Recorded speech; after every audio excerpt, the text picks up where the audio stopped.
गुरुवारी 8 ऑगस्ट रोजी रात्री 9:30 वाजण्याच्या सुमाराला संगीतसूर्य केशवराव भोसले नाट्यगृहाला आग लागली. या आगीमध्ये नाट्यगृहातील लाकडी बाल्कनी, सीलिंग, लोखंडी पत्रे, सागवानी लाकडाचं रूफकाम, लाकडी जिना, एसी, खुर्च्या, खिडक्या, दरवाजे, लाईटचे युनिट, रंगमंच, खासबाग कुस्ती मैदानाच्या व्यासपीठावरील स्टेजवरील कुस्तीची मॅट, पत्रा, कौले, नेट, लाकडी लोखंडी खांब आगीच्या भक्ष्यस्थानी पडून 16 कोटी 20 लाख रुपयांचं नुकसान झालंय. दरम्यान या प्रकरणी महानगरपालिकेचे वरिष्ठ लिपिक समीर इस्माईल महाबरी यांनी दिलेल्या फिर्यादीवरून जुना राजवाडा पोलिसात 9 ऑगस्टला केवळ जळीत फिर्याद दाखल करण्यात आली होती.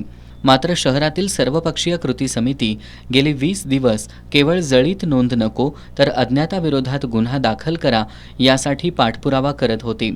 शुक्रवारी सकाळी शासकीय विश्रामगृहावर खासदार शाहू महाराज छत्रपती यांच्या प्रमुख उपस्थितीत पार पडलेल्या बैठकीत पालकमंत्री हसन मुश्रीफ यांचं या मागणीकडे लक्ष वेधण्यात आलं.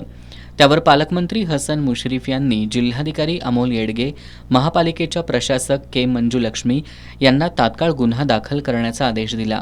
त्यानुसार शुक्रवारी रात्री उशिरा केशवराव भोसले नाट्यगृहाचे व्यवस्थापक म्हणून कार्यभार सांभाळणारे महापालिकेचे वरिष्ठ लिपिक समीर महाबरी यांनी दिलेल्या फिर्यादीवरून केशवराव भोसले नाट्यगृह आग प्रकरणी अज्ञाताविरोधात जुना राजवाडा पोलिसात गुन्हा दाखल करण्यात आलाय.